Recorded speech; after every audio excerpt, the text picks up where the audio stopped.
Hello guys, I am Anu. Welcome back to my YouTube channel Kushwa coaching classes. और आज हम यहाँ सॉल्व करने वाले हैं क्लास 10 प्रश्नावली 3.4 का पहले प्रश्न का पहला प्रश्न।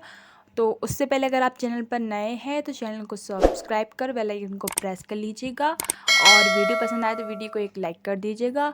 तो चलिए स्टार्ट करते हैं हमारा सवाल। देखिए, यहाँ पे हमें ये जो सवाल है इसको प्रतिस्थापन विधि और विलोपन विधि दोनों विधि से इसको सॉल्व करना है, क्योंकि यहाँ पे लिखा हुआ है। देखिए क्या लिखा है, निम्नरेखिक समीकरण युग्म को प्रतिस्थापन विधि और विलोपन विधि से हल कीजिए, कौन सी विधि अधिक उपयुक्त है।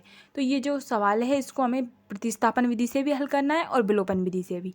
ठीक है, तो एग्ज़ाम में आपको किसी एक विधि से हल करने के लिए आएगा, उसमें लिखा आ जाएगा प्रतिस्थापन विधि से हल कीजिए या फिर विलोपन विधि से हल कीजिए।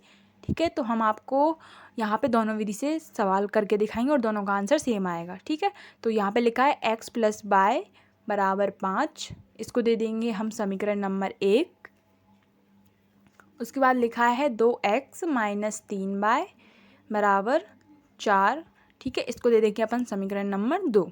अब अपन क्या करते थे, पिछले वीडियोज़ में हमने देखा है किसी एक समीकरण को अपन हल कर लेते थे, तो यहाँ पे अपन हल कर लेंगे समीकरण 1 को। ठीक है, तो यहाँ लिखेंगे अपन समीकरण 1 को हल करने पर। ठीक है, तो समीकरण 1 क्या है हमारा, उसको हम यहाँ लिख लेते हैं। समीकरण 1 है x + y = 5। ठीक है, अब यहाँ पे देखिए x इधर ही रह जाएगा, 5 ऐसे ही रहेंगे, y उधर जाके माइनस के हो जाएंगे। ये बन जाएगा हमारा समीकरण नंबर 3। ठीक है, तो अब जो समीकरण 3 से x का मान आया है उसको हम समीकरण 2 में रख देंगे, है ना। तो यहाँ लिखेंगे हम x का मान समीकरण 2 में रखने पर। ठीक है, समीकरण 2 में रखने पर ओके। तो अब देखिए समीकरण 2 को लिख लेते हैं सबसे पहले, तभी तो हम मान रखेंगे, है ना। तो समीकरण 2 है 2x - 3y = 4। ठीक है, अब यहाँ पे देखिए 2 ऐसे ही रहेंगे, x का मान क्या रखना है 5 - y, तो x की रख देंगे 5 - y। अब देखिए माइनस का 3y सेम रहेगा = 4। अब देखिए यहाँ पे देखिए 2 का गुण हमने 5 में किया, 2 × 5 = 10, और यहाँ पे देखिए माइनस का 3y = 4। अब यहाँ देखिए अगर हम y लिख दिया है हमने, यहाँ पे 2y लिखना भूल गए। देखिए 2 का गुणा हम y में करेंगे तो 2y हो जाएंगे। ठीक है, 2 × 5 = 10 और 2 का गुणा y में किया तो 2y। ठीक है, अब यहाँ पे देखिए 10 ऐसे ही रहेंगे। देखिए माइनस माइनस क्या हो गए हैं प्लस, तो 3y और 2y कितनी y हो गई 5y, बड़ी संख्या माइनस की इसलिए माइनस का साइन आया है, और 4 सेम रहेंगे। ठीक है, अब यहाँ पे देखिए -5y इधर ही रह जाएंगे, =4 ऐसे ही रहेंगे। 10 इधर प्लस के, ये उधर जाके माइनस के हो जाएंगे। ठीक है, अब देखिए माइनस का 5y सेम रहेगा, 10 में से 4 जाएंगे तो 6 बचेंगे, बड़ी संख्या माइनस की इसलिए माइनस के बचेंगे। अब देखिए माइनस से माइनस कैंसिल हो जाएगा, बचा क्या y। ठीक है, =6, और 5 इधर आके बटे में पहुंच गए, तो y का मान कितना आ जाएगा 6/5। ठीक है, y का मान आ गया है 6/5। अब जो y का मान है इसको अपन समीकरण 3 में रख देंगे, है ना, तो हमें x का मान मिल जाएगा। तो हम यहाँ लिखेंगे y का मान समीकरण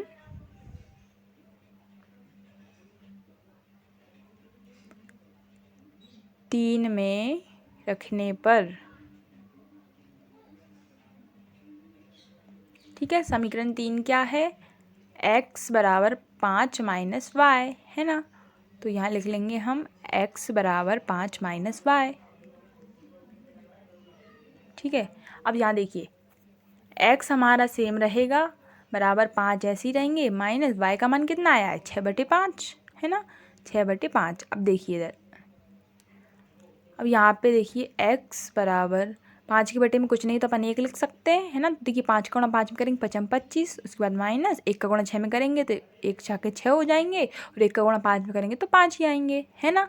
ये होता है एलसीएम लेना, आपको बताया है पहले मैंने। अब देखिए 25 में से 6 गए तो कितने बचेंगे 19, और बटे में 5, तो x का मान कितना आ गया है, x = 19/5। ठीक है, ये तो हो गई हमारी प्रतिस्थापन विधि, ठीक है। अब प्रतिस्थापन विधि, अब हम कौन सी विधि करेंगे, अब हम यहाँ पे करेंगे इसी सवाल को विलोपन विधि से हल, ठीक है। तो एग्ज़ाम में आपको जो विधि अच्छी लगी उससे आप कर सकते हो। अगर उन्होंने लिखा आ गया कि आप विलोपन विधि से करिए या फिर प्रतिस्थापन विधि से करिए, तो हमें उसी विधि से इसको करना पड़ेगा, ठीक है। तो यहाँ हम लिखेंगे विलोपन विधि से, ठीक है। उसको हम, वो वाली विधि को हम प्रतिस्थापन बोलते हैं, ये जो है हम करेंगे अभी उसको हम विलोपन विधि बोलेंगे, ठीक है। तो इसी सवाल को हम विलोपन विधि से हल करेंगे। तो देखिए यहाँ लिख लेते हैं हम समीकरण को। तो समीकरण क्या है हमारा, तो समीकरण है x + y = 5, इसको दे दिया समीकरण 1। और उसके बाद था 2x - 3y = 4, इसको दे देंगे समीकरण नंबर 2। अब देखिए इस समीकरण में कितने पद हैं, x + y = 5 और 2x - 3y = 4 लिखा है ना। तो देखिए हमें जो दोनों समीकरण हैं उनमें से किसी एक पद को सेम बना लेना है। जैसे देखिए यहाँ पे क्या है, यहाँ पे x है तो यहाँ 2x है, तो उसको ऊपर को 2x बना लें या फिर इसको 3y बना लें, दोनों में से किसी एक को, है ना। तो अपन क्या करेंगे, समीकरण 1 में कितने से गुणा कर देंगे, 2 से, तो ये एक जैसा बन जाएगा। और समीकरण 2 में किससे गुणा कर देंगे, 1 से, तो कोई फ़र्क नहीं पड़ेगा, है ना। तो यहाँ लिख देंगे अपन समीकरण 1 में 2 से गुणा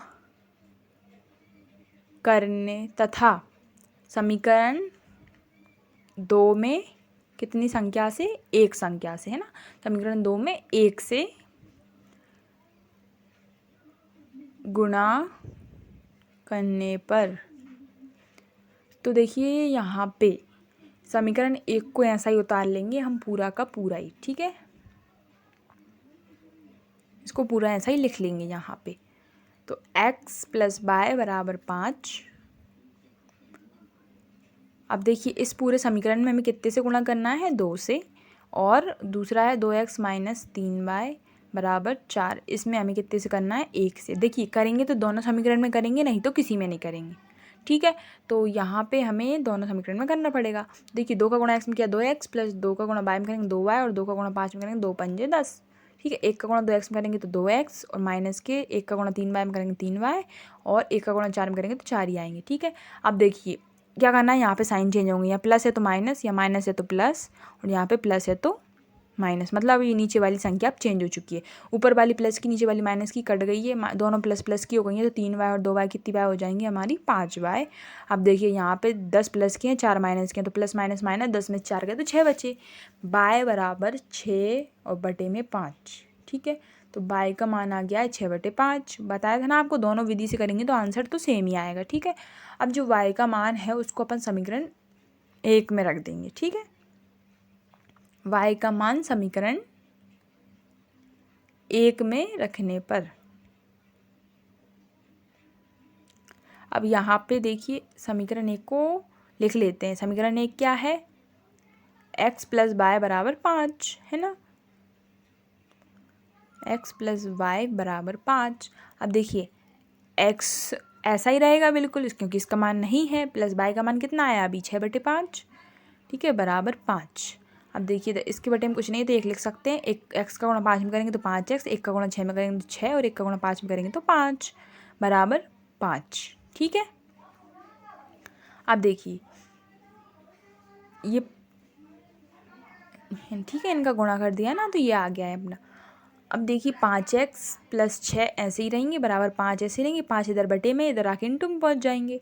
अब देखिए 5x + 6, 5 25, ठीक है।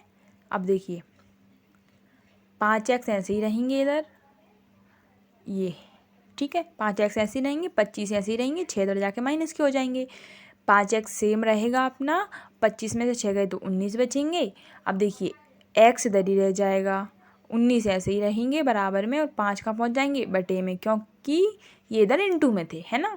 तो x बराबर आ गया 19/5। दोनों विधि से हमने इसको सॉल्व किया तो आंसर हमारा सेम ही आया है, ठीक है। तो एग्ज़ाम में आपको अगर लिखा आए कि प्रतिस्थापन विधि से हल कीजिए सवाल को, तो आपको प्रतिस्थापन विधि से करना है। अगर लिखा आए विलोपन विधि से करना है तो विलोपन विधि से करिएगा, ठीक है। दोनों में से आप किसी से भी कर सकते हैं।